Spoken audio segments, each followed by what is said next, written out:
Le Nouvel Esprit Public, Philippe Meyer, bonjour.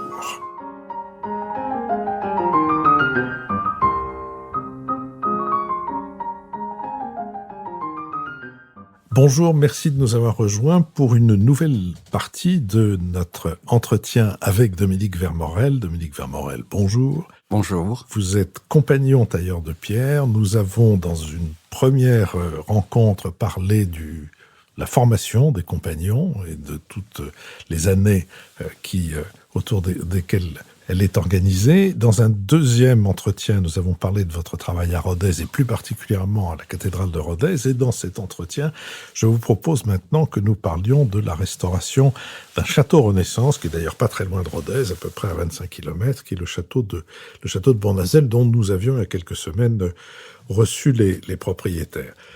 Alors, simplement, pour rafraîchir la mémoire de ceux de nos auditeurs qui avaient écouté cet entretien avec Martine et Gérald Darlin, les propriétaires susnommés, est-ce que vous pouvez nous redire quel était l'état du lieu quand vous l'avez découvert ?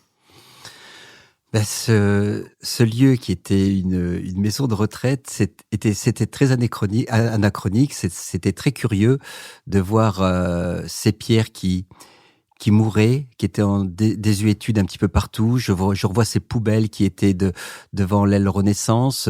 Je revois quelque chose de triste, mais j'ai cette architecture qui était magique, magnifique, mais ce château était vraiment à l'abandon. Et de se dire, je l'avais découvert, ça a été un de mes premiers chantiers d'ailleurs, quand je me suis mis à mon compte en 88, j'avais travaillé sur le Châtelet d'entrée, j'avais restauré, et quand je voyais ce château, on me disait, mais c'est quand même dommage de le laisser partir comme ça, et c'était une maison de retraite. Donc, très abîmé à l'intérieur, puisque pour toutes les commodités, il y avait des ascenseurs, ils avaient percé, ils avaient monté des murs, des cloisons, ils avaient cassé. L'architecture extérieure était restée en place, mais très très abîmée, mais l'architecture intérieure était complètement partie, quoi. Et puis un beau jour, le château est racheté avec sur les instances de l'architecte des bâtiments de France, qui a réussi à convaincre des propriétaires privés d'un autre petit château, enfin petit par rapport à Bournazel, d'acheter Bournazel. Et qu'est-ce qui se passe ? Il y a un appel d'offres où vous connaissez déjà les propriétaires, puisque là, ce sont des personnes privées, donc elles peuvent embaucher qui elles veulent. Oui, je connaissais les propriétaires puisqu'ils avaient racheté un château dans le sud de l'Aveyron vers Saint-Affrique, le château d'Esplat, et j'avais participé à une restauration pendant quelques années. Donc on avait déjà appris à se connaître avec monsieur et madame Arlin, où il s'était passé une belle aventure parce que c'était un château médiéval avec ses 4 tours, il y avait une restauration, ça avait rien à voir au niveau de l'architecture, mais pour moi, j'ai découvert aussi les gens, et eux m'ont peut-être aussi probablement découvert aussi, mais j'ai trouvé des gens qui avaient une culture, un savoir et une envie. Et ils allaient jusqu'au bout de leur envie, parce que quand on a restauré l'extérieur de ce château de Bournazel et l'intérieur, eh bien derrière, ils le meublaient. Derrière, il y avait des tableaux. Derrière, il y avait de la musique. Ils organisaient des concerts. Il y avait quelque chose d'assez exceptionnel avec ces gens où on a appris à se rencontrer. On a appris on se voyait, je me souviens, c'était les samedis, une fois par mois, ils descendaient de Paris. Moi, je montais, je venais on faisait une réunion ensemble et, il s'est passé quelque chose, et quand l'architecte des bâtiments de France m'a dit monsieur et madame Arlin vont acheter le château de Bournazel, et que monsieur Arlin, je l'avais eu au téléphone, il me disait mais comment c'est à l'intérieur, est-ce que vous croyez que j'ai dit il y aura sûrement des choses, mais il faudra déshabiller l'intérieur, il faut essayer de retrouver un peu la structure, et voilà. Mais c'était une rencontre avec ces gens, et de savoir qu'ils allaient participer à cette aventure de Bournazel. Je ne savais pas jusqu'où ça irait, mais c'était pour moi quelque chose d'exceptionnel. Alors, c'est allé, c'est presque fini. Je pense que ça ne sera jamais fini. Il y a toujours un petit quelque chose. Mais enfin, ça a énormément évolué. Comme vous l'avez dit, ça n'est pas seulement la restauration de la structure, c'est pas simplement une restauration extérieure, c'est aussi une restauration à l'intérieur, avec mobilier, décoration, etc., etc. Et puis de quoi faire vivre ce bâtiment, notamment à travers la musique, mais aussi à travers des rencontres savantes, plusieurs fois. Il y a déjà eu plusieurs fois des rencontres autour de ces questions du patrimoine et de la restauration. Mais comme travail de restauration, c'est pas tout à fait un travail ordinaire. Je veux dire que vous n'avez pas seulement à réparer, vous avez aussi à gamberger, à imaginer, d'une certaine manière, à faire quelque chose qui est presque proche du travail de l'architecte, et pas seulement du tailleur de pierre, où je me trompe. Ouais, ça a été une expérience assez bouleversante pour moi parce que bon, il y avait mon métier de restaurateur que j'avais appris sur mon tour de France, que j'ai peaufiné autour de mes voyages.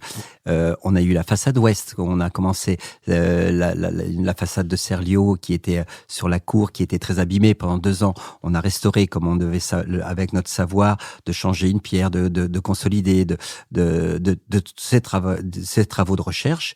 Et puis après, il y a eu ce moment des voûtes qu'on a dû créer derrière, où là, il y a eu un bouleversement pour moi aussi important, parce que de refaire des voûtes sur 25 mètres de long, 8 mètres de large, empiler de la pierre, j'ai retrouvé cette âme de bâtisseur que j'avais un petit peu perdu ou enfoui au fond de moi en tant que restaurateur de cathédrale ou restaurateur de patrimoine. Et là, ça m'a dévoilé quelque chose d'important, un peu sur moi-même et puis sur les équipes, de mettre une grue et d'empiler du caillou quelque part, parce que quand on fait une voûte, eh ben on met des coffrages, on pose les pierres, on pose des dalles, on refait les enduits intérieurs. Alors on était sur la première aile, on a restauré l'aile. La restauration devait s'arrêter là, puisqu'on devait contreventer cette façade ouest qui déversait, la restaurer. Et on a trouvé beaucoup de choses intéressantes, parce que en faisant un drain et quelques travaux, eh ben on s'est aperçu qu'il y avait un tympan, une porte, quelque chose. Et là, il y a eu quelques fouilles archéologiques qui se sont faites, et on s'est aperçu qu'il y avait une porte et un ancien escalier. Et on a retrouvé un tas de pierres qui étaient éboulées dedans. Et l'architecte qui était en mission et qui a suivi tout ce chantier, Monsieur Voincher, architecte en chef et un ancien inspecteur des architectes des monuments historiques, a dessiné sous la demande de Monsieur et Madame Arlin un projet et a proposé une restitution de l'escalier. Oui. Et de restitution en restitution, il y a une aile qui s'était totalement effondrée, enfin dont il ne restait que les pierres de façade, voilà, qui a été redressée, entièrement, là, pour le coup, restaurée sur 3 niveaux, avec la charpente, le toit et toutes les circulations à l'intérieur. Et là, votre intervention consiste en quoi précisément ? Bien, l'intervention, ça a été de trouver déjà la pierre localement. Donc, Monsieur et Madame Arlin, il se trouvait que chaque année venait visiter aux gens du village le château et l'évolution des travaux. Et on a posé la question aux gens du village s'ils connaissaient les carrières. Et là, il y a plusieurs anciens qui sont venus me voir en me disant « Mais non, la carrière, elle est là. Non, elle est à tel endroit. » Donc, on a fait le tour et on a retrouvé une carrière qui était tout à côté. Donc, on a pu réouvrir cette carrière, extraire de la pierre et faire une première restauration. Donc, quand je dis on a refait ses voûtes, on a reconstruit, on a retrouvé ce côté de bâtisseur, on a rebâti, et ça a consisté à plus de 3000 mètres cubes de pierre de taille, 600 mètres cubes de pierre sculptée.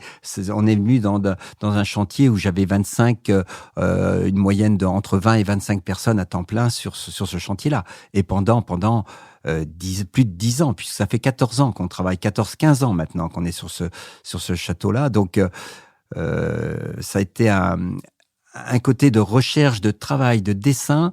Et quand ça a été validé par la Commission supérieure des monuments historiques à Paris, de refaire l'escalier, ça a été fabuleux, parce que ils ont dit OK, mais à condition de faire l'anastylose. L'anastylose, c'est la restitution. Il fallait prendre les vestiges. On avait trouvé 600 vieilles pierres de vestiges qui étaient cassées, qu'il fallait pouvoir remettre à l'intérieur. Donc, ça nous a permis de relire complètement l'architecture. L'architecte en chef avait fait une grande trame du dessin de l'ensemble, puisqu'on voyait, on avait des anciennes gravures, on savait comment était l'escalier. Mais nous, avec l'appareilleur qui est dans l'entreprise, l'appareilleur, c'est celui qui fait tous les les dessins d'architecture, la stéréotomie. La stéréotomie, c'est l'étude de coupe de pierre dans l'espace. C'est de comprendre, c'est les pénétrations, c'est de la géométrie descriptive. Donc, l'appareilleur a retrouvé chaque pierre. Et il venait dans mon bureau en me disant, tiens, Dominique, je vois où elle va. Celle-ci, elle va à tel étage. Donc, ça change un peu l'architecture là. Donc, on faisait le dessin, on faisait le travail et on l'envoyait à l'architecte. On avait des échanges, on le faisait voir au client et on est sûr, malgré que ça a été une grosse restauration, mais on est sûr de ne pas s'être trompé puisqu'on a remis les pierres en place. Donc, on avait une lecture précise de tout cet escalier qu'on a rebâti. Et c'est ça qui a dû être validé par la commission supérieure. Oui, parce que c'est quand même très rare au XXIe siècle d'accepter cette restitution de l'aile et de l'escalier, mais avec une telle exactitude qu'effectivement c'est très surprenant, quoi, d'avoir été jusqu'au bout. Et c'est ce que voulaient les propriétaires, et ils se sont donné les moyens, et l'État les a suivis aussi pour aller jusqu'au bout de cette restauration. Non loin du château de Bournazel, il y a un autre château, le château de Belcastel, qui était la propriété de Fernand Pouillon, l'architecte qui a eu une heure de gloire comme architecte et une heure de notoriété pour des ennuis avec la justice, qui d'ailleurs ne s'est pas montré très juste à son égard, mais enfin, ce n'est pas exactement mon sujet. C'est une restauration très différente. Parce que là aussi, on est parti d'une ruine pour remonter entièrement un château. Même encore plus une ruine que Bournazel. Bournazel, il restait des façades, quelquefois avec tout était écroulé derrière, mais à Belcastel, il restait presque rien. Comment vous raconteriez la restauration qui a été faite à Belcastel ? Fernand Pouillon est un personnage particulier. C'est comme ce côté et artiste et architecte et entrepreneur, il avait il a les trois quelque part. Donc, il a été un peu l'homme orchestre à lui à faire un peu à son idée cette restauration-là. Que Bournazel, c'est quand même un petit peu une opposition un petit peu dans la restauration, parce que bon, on a les architectes, il y a les commissions des monuments historiques, il y a les entreprises reconnues. Donc, il y avait un côté beaucoup plus collégial. Et là, effectivement, Fernand Pouillon, comme il a entrepris sa vie, comme il a fait ses œuvres aussi, hein, quand on voit ses écrits, c'était quelqu'un qui était haut en couleur et qui a mené sa vie et qui a mené sa restauration comme lui le voulait. Oui, je crois qu'il faut expliquer, disons qu'il faut préciser plutôt qu'expliquer que l'approbation de la commission supérieure, nationale supérieure, enfin, il y a toujours des adjectifs et non plus pouvoir, des monuments historiques, est nécessaire si on veut bénéficier de la défiscalisation qui s'attache à la restauration des monuments historiques. Mais si on est, comme Fernand Pouillon, décidé à faire les choses à sa manière et avec son propre argent sans rien demander à personne, on n'a pas besoin d'être béni par aucune commission d'aucune sorte. C'est ce qu'a fait Fernand Pouillon en faisant venir d'ailleurs beaucoup d'ouvriers d'Algérie. C'est ça. Où il avait lui-même construit beaucoup, et parce qu'il trouvait que c'était, au fond, que leur façon de travailler était ce qui se rapprochait le plus de la façon de travailler de l'époque de l'édification de ce château, qui est un château médiéval, si je me souviens. Tout à fait. Mais effectivement, remis les choses dans leur contexte et avec les gens avec qui il a travaillé, c'était une restauration qui est entre cette ruine réhabilitée, où il a été jusqu'au bout de sa propre restauration avec ses propres salariés. Moi, je trouve qu'il a sauvé aussi cet édifice, mais dans un contexte bien différent. Donc, c'est vrai que c'est des choses très différentes dans la mesure quand c'est ni classé ni inscrit. Effectivement, les propriétaires construisent. Il y a un permis où ils font ce qu'ils veulent selon le permis qui sera délivré, effectivement. Alors, je reviens à Bournazel où les travaux sont pratiquement terminés aujourd'hui après ces 14 ans. L'une des particularités de la restauration, c'est que pour le souci des propriétaires étant de faire vivre ces vieilles pierres, et pas seulement de les avoir restaurées, y compris avec des pierres neuves sorties de la carrière dont vous avez parlé, le souci des propriétaires étant de faire vivre le lieu, ils ont souhaité qu'il soit installé un auditorium d'à peu près 120 places, je crois. Oui. Dans le processus de restauration, comment s'est installé cet auditorium? Bien, c'était délicat. C'était le le vouloir de Monsieur et Madame Marlin d'avoir cet auditorium, il a voyagé dans l'espace parce qu'on savait pas. Au début, il serait dans la grange et puis derrière un chemisage de pierre, c'est-à-dire un double parement de pierre, on a retrouvé le mur d'origine du château médiéval qui reliait les tours. Et derrière ce mur qu'on a restauré parce qu'il était vraiment très très abîmé, puisqu'ils avaient fait carrément une deuxième fourrure. Ils avaient refait des pierres devant. Et là, en faisant un sondage, un jour, on s'est aperçu qu'on avait un très gros appareillage et des très belles pierres derrière. Donc, on l'a restauré. Et c'est là où ça a donné l'idée à l'architecte en se disant, mais pourquoi il se ferait pas un auditorium derrière? Et j'ai peut-être trouvé la place et il l'a dessiné. On a changé. Il voulait faire l'entrée par une des tours médiévales, et moi en réunion j'ai proposé de l'inverser de l'autre côté puisqu'il y avait l'escalier qui arrivait. Je dis à Monsieur et Madame Marlin, tiens, ça serait peut-être bien de l'avoir plutôt de ce côté, et ça s'est fait comme ça. Ils ont fait le dessin, ils l'ont fait passer aussi bien sûr pour le faire valider, et il s'est entrepris quelque chose d'un petit peu incroyable dans un monument historique, puisqu'il s'est enterré un auditorium au pied de la cour. Alors, ce petit village de Bournazel, où vous avez passé presque 15 ans maintenant à venir, j'aimerais qu'on conclue notre conversation là-dessus.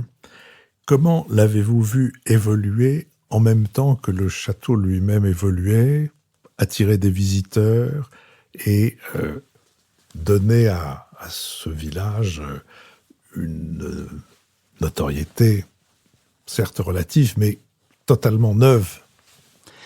Ben, les citoyens de Bournazel étaient un petit peu étonnés. Ils savaient pas jusqu'où irait cette restauration et qui était Monsieur et Madame Marlin et ce qu'ils feront de ce château. Mais quand ils ont compris, d'année en année, avec la gentillesse de Monsieur et Madame Marlin qui les invitait pour leur faire voir les travaux, pour leur faire voir un petit peu l'évolution, ils ont compris.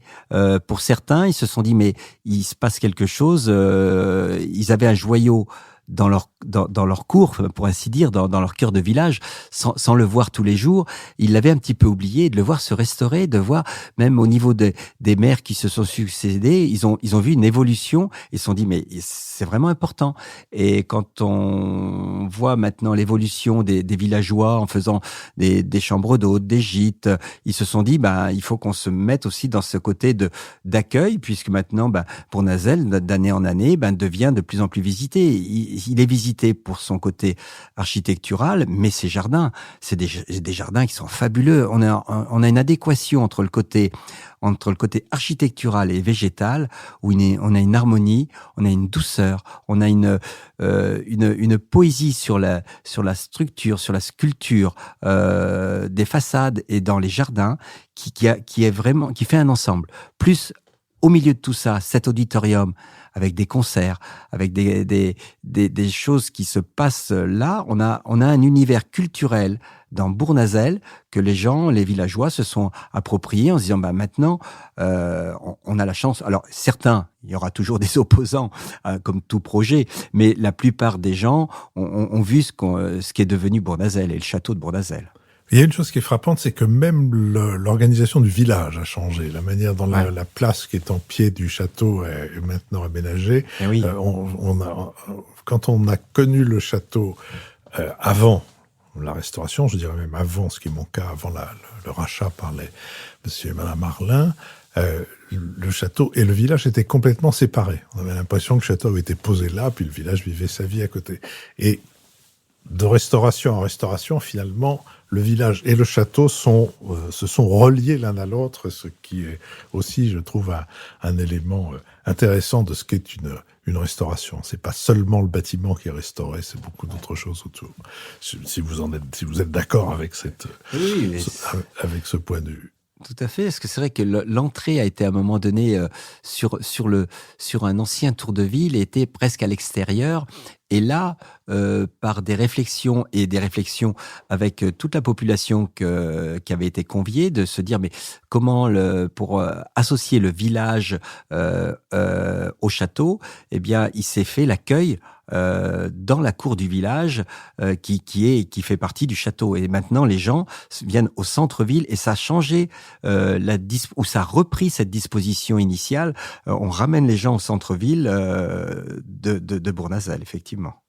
Dominique Vermorel, merci. J'espère que nous avons incité nos auditeurs à aller voir la cathédrale de Rodez et du coup le château de Bournazel. Et au passage, ils pourront aussi s'arrêter. Ils ne manqueront pas de s'arrêter au musée Soulages et au musée Fenaille, dans lequel se trouvent les fameuses pierres levées sculptées qui ont, l'a-t-il toujours dit, inspiré Pierre Soulages. Et je vous remercie aussi d'avoir fait mieux connaître le métier de tailleur de pierre, ou plus précisément de compagnon tailleur de pierre. Dominique Vermorel, merci. Merci.